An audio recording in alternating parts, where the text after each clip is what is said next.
Greetings, listeners, and welcome to this episode of Out of the Darkness. I am your host, Angela, and as always, I thank you for joining me. This will be the first part of a two-part episode where we hear some truly frightening encounters from possibly haunted woods. But before we begin, I'd like to give a huge shout out to our followers and listeners. We really appreciate all your support. If you have a creepy tale of your own, you can follow us on social media or send us an email. All our contact links are in the notes section of this podcast. We would love to hear your paranormal tales. And now, back to today's episode, where we will hear some encounters with possible Bigfoot, a creeper, and some unknown sounds deep in the woods. So sit back, relax, and prepare for some creepy tales.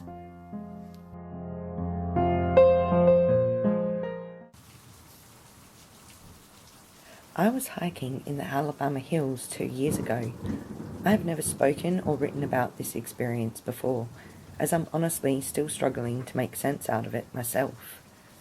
I was on my way back to California from 2 weeks camping and sightseeing in Wyoming. I wanted to camp in the Alabama hills before driving through Yosemite and back to my home in the Bay Area. However, I spent the night before camping on Antelope Island State Park in Utah, then did some shopping in Salt Lake City before I decided to take Highway 50, the loneliest highway, through Nevada, and then a quick drive through Great Basin National Park before crossing the border into California. By the time I got to Alabama Hills, it was dark, and I didn't want to mess around with trying to find a campsite in the dark in unfamiliar terrain, and I really wanted a shower, so I decided to get a motel room for the night in Lone Pine, California. The following morning, I was up before the sun, figuring there would be some spectacular sunrise photos to be had from the Alabama hills. After driving around and taking pictures, I thought I would go for a hike to stretch my legs and exercise the dog for a bit before the long drive to Yosemite. There's an arch formation called Mobius Arch that didn't seem like too far of a hike, so that was my intended destination. I had the dog off the leash, and we were well on our way, maybe 200 yards from my truck, when suddenly my dog stops in the middle of the trail and just freezes, staring at something up ahead. I walk up to him and stop, trying to see what he's staring at. The sun was sort of in my eyes, and I really couldn't make anything out. Suddenly my dog got his hackles up and bares his teeth. He started growling and lets loose with frantic volley of barking. My immediate thought was there must be a predator, coyote maybe, or a mountain lion, something like that, so I immediately reached for my pepper spray. Now my dog is no stranger to nature. I've had him for 4 years at that point, and he's been in more national parks than almost anybody I know. We've racked up a lot of miles together, and I can read his body language very well. I've seen him scared, like at fireworks, but I've never seen him get aggressive at anything. He's not a barker by nature, or unless the doorbell goes off or UPS delivers to my house. He's part terrier and got a strong prey drive, so he'll go after anything that runs, cats, squirrels, birds, etc. But he's also a big pussy and won't generally mess with bigger animals. The day before, we'd walked past a herd of bison, and he didn't utter a peep. So to see him just absolutely frantically aggressive and scared at the same time baffled me, and it immediately started ringing alarm bells. Now, I don't know if I was feeding off my dog's energy, but I suddenly got this very deep sense of foreboding, like something was watching and hunting me. It instantly triggered my fight or flight reflex, mainly flight because I still couldn't see anything. Now, I'm 40 years old. I grew up in the middle of a civil war. I was a bona fide gang member in my teens. I'm a US Army infantry veteran, and I've been working as a security contractor since I separated from the service. In short, I've seen some stuff and I have some faith in my fighting abilities. This was one of the few times in my life where I felt really scared, my legs wobbly, etc., can't breathe kind of scared. I transferred my pepper spray to my left hand and drew my pocket knife into an overhand grip in my right hand. I was kicking myself for leaving my gun in the truck. We were in a standoff for what felt like an eternity, but was probably no longer than a minute. My dog alternated between barking and staring, still with his hackles up, head down, teeth bared, all classic signs of aggression. I tried to coax him forward, but he wasn't budging. I was also reluctant to turn back in case this was a mountain lion and I didn't want to trigger an attack. So I started retreating. Face and body still facing forwards, I started stepping backwards. And my dog also starts backing up right next to me, still growling. We backtracked maybe 20 yards around this rock formation, when suddenly my dog bolts back to the truck. You know that old joke about two guys and a bear, and about just needing to be faster than the other guy? Well, I was that other guy, and the absurdly comical thought that passed through my head was, you just left me to get eaten. I wasn't as fast as him. Injuries as an infantry and arthritis had done a number on my knees, and I couldn't remember the last time I ran. But I ran after him, downhill, full scared for my life, sprinting, and another absurd thought popped into my head. If I trip now and accidentally stab myself with my own knife, my mum's going to laugh at my funeral. Finally, the terrain opened up and I could see my truck, and my dog stopped, looking back at me, no longer in an aggressive posture. So I came to a stop and turned around ready to fight whatever was chasing me. Nothing. Not a thing. I've never told this story to anybody else because I know it makes me sound like a big pussy. But the fear was very real. Even just typing this and recounting this, I'm getting the shivers and the tingly feeling, and I probably have elevated my blood pressure. I've never seen my dog act that way before, so maybe I was just feeding off his energy and his fear. I don't know. I can't explain it. That was one of the few times in my life when I felt like the prey. I don't go unarmed into nature anymore.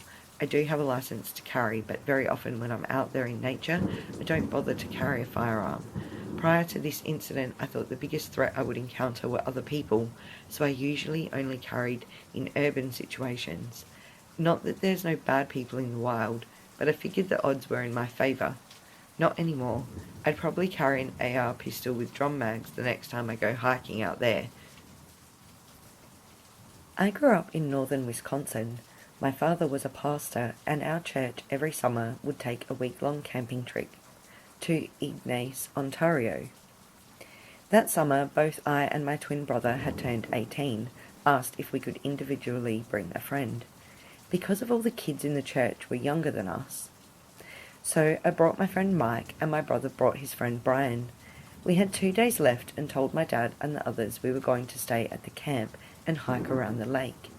So everybody loaded up into the boats and headed out to fish for lake trout. After they loaded up, our true plans came into play. We decided to walk into town, which I believe was about a 2-mile walk, to buy beer, which in Canada the drinking age is 18. This was back in 1989.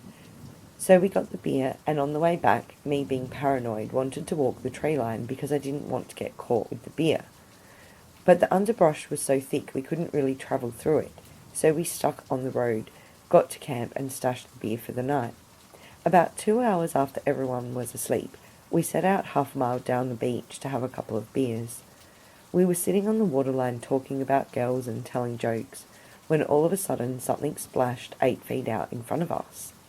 We jumped up because it scared the shit out of us. It was a full moon, and we could see everything incredibly well. We knew it wasn't a fish because now there was an object floating out in front of us. So Mike and me waded into the water and both picked up this 6-foot log and dropped it on the beach. We were still a little freaked out because we were trying to figure out how a log fell into the water. The tree line was 30 to 40 feet back from the water's edge, and the trees were all pine, so there wasn't any trees hanging over the beach. All of a sudden, we heard something break in the tree line, and I said to the others that it's somebody trying to mess with us. We heard whoever it was start to walk away, and that's when Brian said, "Let's chase them." So we started running to the tree line, and we could hear this person pick up the pace. Both me and my brother ran track, so both of us were pretty fast. But I remember thinking to myself that this guy was incredibly fast. I got lucky and was following this game trail, and I could hear my brother and his friends breaking branches trying to get through the underbush. but this person was just simply tearing through it. I was running for 20 or 30 seconds when I realized this person had stopped. I'd run around this boulder and around this big tree when the smell hit me. It was like rancid garbage and wet dog, and that's when I stopped, because all the hair on my body stood up, and I felt an extreme amount of fear, and I looked up, and about 9 to 10 feet up, saw a head and shoulders. The next thing I remember is my brother shining a flashlight in my face, asking where I was, but when they found me I was crying uncontrollably and white as a ghost, and repeating, "It's huge." They had been looking for me for about 10 to 15 minutes. I don't remember running back to camp, but I remember sitting in my tent holding my hunting knife. The next day we did a little bit of fishing in the morning and started to break down camp for the long trip home. I still have nightmares about that, but I do believe it was a Bigfoot. Let me preface by saying this happened around 10 years ago. Also, I've been very skeptical of paranormal stuff and am not at all superstitious, but one encounter will always stick with me. I grew up with my grandparents in a quiet suburb outside Washington, D.C., and our house was only a few hundred yards from a large park called Sleepy Hollow Woods. I used to always play in the woods as a child, alone or with my friends, and never had any issues. I loved the outdoors and explored that woods thoroughly. However, I would never stay out after dark. My mother grew up here as well and would always tell stories about the woods and believed they were haunted. She'd had plenty of creepy things happen to her. For instance, when she was younger, they had 2 family labs. They were super friendly and my mother and uncles would walk them through the woods all the time. One time my mother was walking alone with the dogs around dusk when she came across what she describes as a ripped-off deer haunch laying covered in blood in the middle of the trail. There was no other deer parts or body or blood anywhere to be seen, just this random one leg. She described it as having the appearance of being ripped off, not cut. Obviously freaked out, she took the dogs and started heading home. All of a sudden, near the exit of the park, the dogs became completely frozen in their tracks and started growling into the tree line. This was very unlike them, as they were super friendly with both people and animals, and were quite large and never really feared anything. However, as my mother kept trying to pull them along and see what they were growling at, their tails went between their legs, and they started whimpering, refusing to move forward. It was then my mum said she saw a large, almost 8-foot dark figure with glowing red eyes move between the trees, staring right at her. She immediately turned around with the dogs and fled, taking a different exit out of the woods. My uncle has also said he has seen the red-eyed giant before, but never a clear view, always a silhouette. Keep in mind there are no bears or anything of that sort around here that could do that to a deer. On another occasion, some years later, my mum recalled walking with our golden retriever near the woods. Again, the retriever was the sweetest dog and loved everybody, but my mum came across an old, creepy lady feeding and talking quietly to some wild rabbits on one of the side trails. Immediately our dog started growling at this woman, something my mother has never heard the dog do before. My mum immediately apologised to the lady and walked around her, tugging the dog along. As she continued to walk, she came across a circle of rabbits, all standing perfectly still and just staring. My mum promptly ran home. My mother and uncles have other stories, but I always thought they were full of it, either imagining things or making them up to scare me, since I've played in those woods so many times and never had any issues. However, my older brother used to go on nightly walks through the woods, and he told me he's seen the red-eyed monster and other mysterious creepy encounters. I was around 15 or 16 at the time and loved a good ghost story and never encountered anything like that, so I was able to convince him to go out ghost hunting with me. Of course, I thought it was all a bunch of silly bullshit anyway. The first time we went out, we had a few friends over. We were hanging out late at night, telling ghost stories.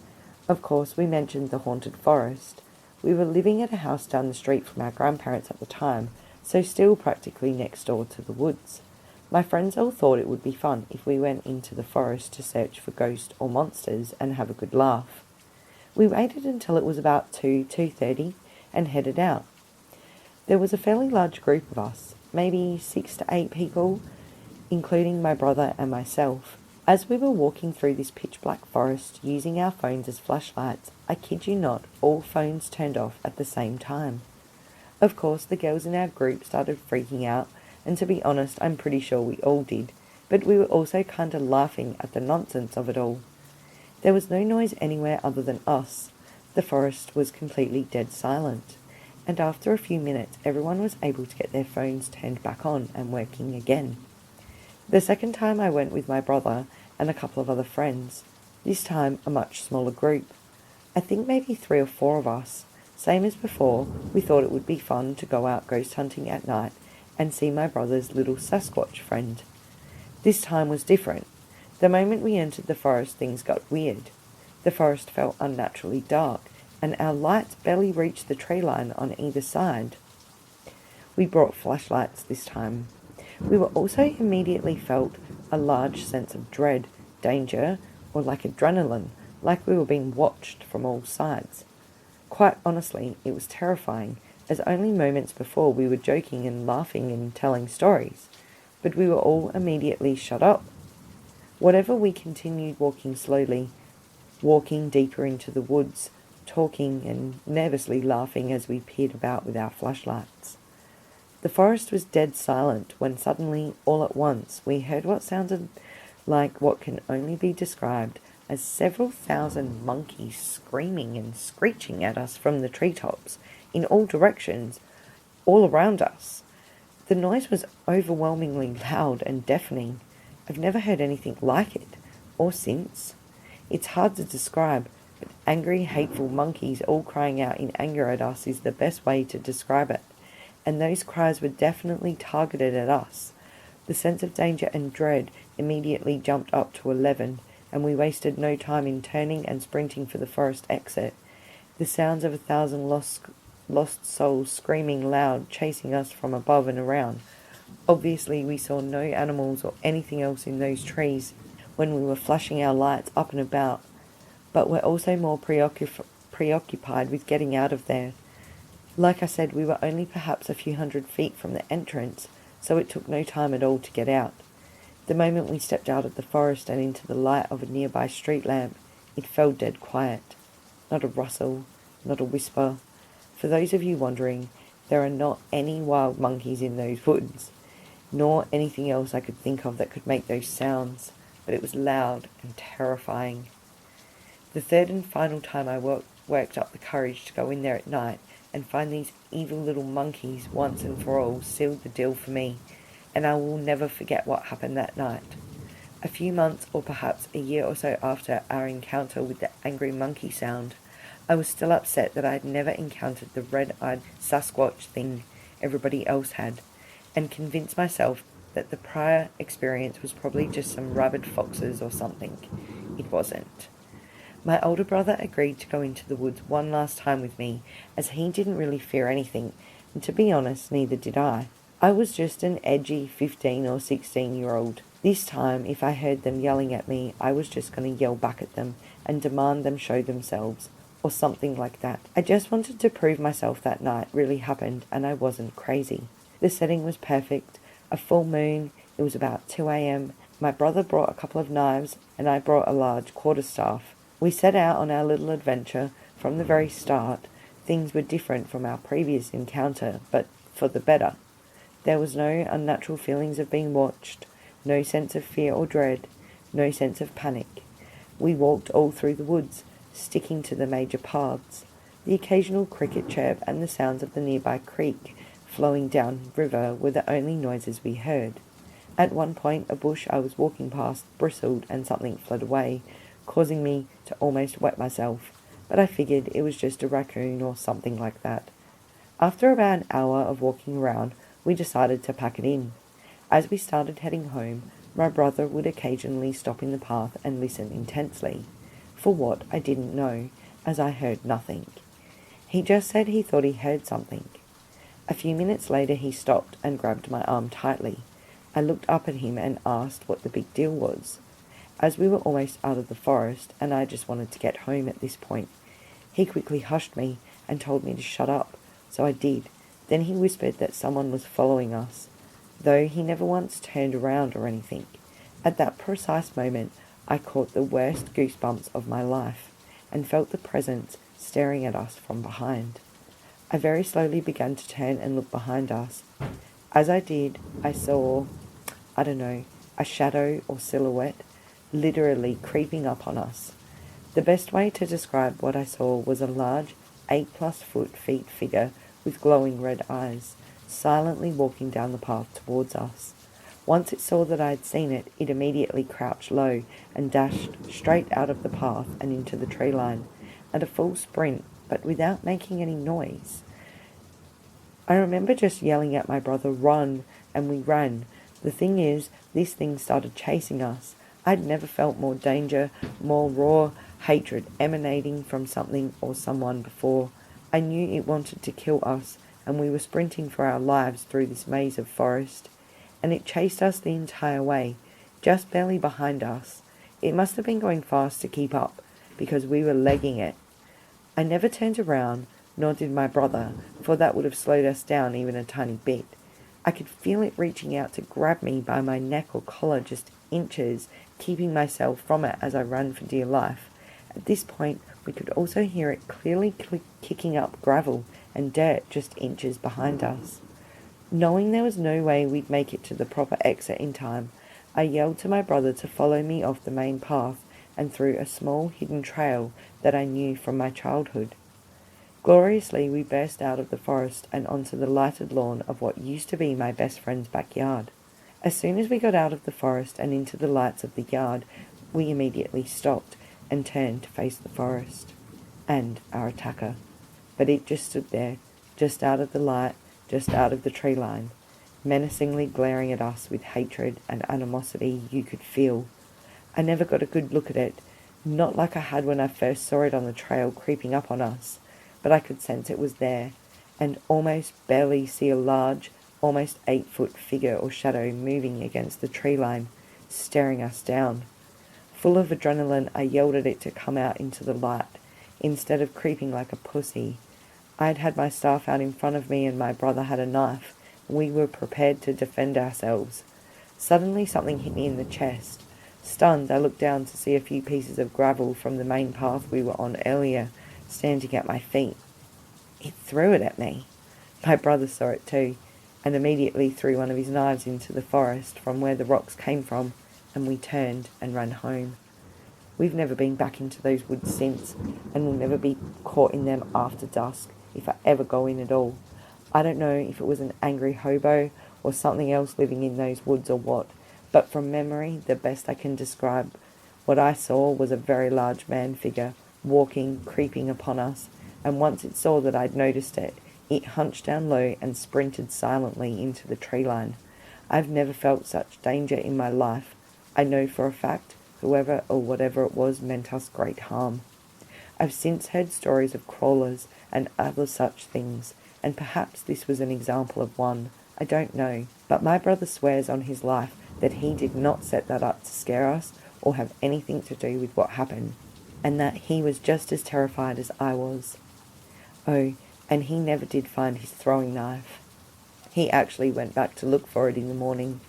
Unfortunately, my brother never got to see it. He said he heard and sensed it following us, but he never got a view of it. Anyway, I don't know what the deal is with that forest, but I highly recommend everyone stay far, far away from it at night. And yeah, for a skeptic, I can agree that it's unlikely it was a person. In fact, I'm certain it wasn't a person. I've always thought of it and referred to it simply as the creeper.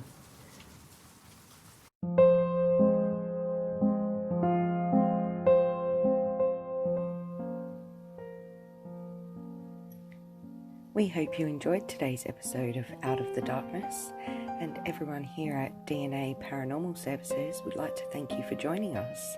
Remember to follow us if you haven't already so you don't miss out on any future episodes, and share us with your friends if they enjoy the paranormal as well. If you have any paranormal experiences you'd like to share with us, you can find our contact details in the notes section of this podcast. We'd like to thank you again for joining us, and until next time, everybody, stay safe.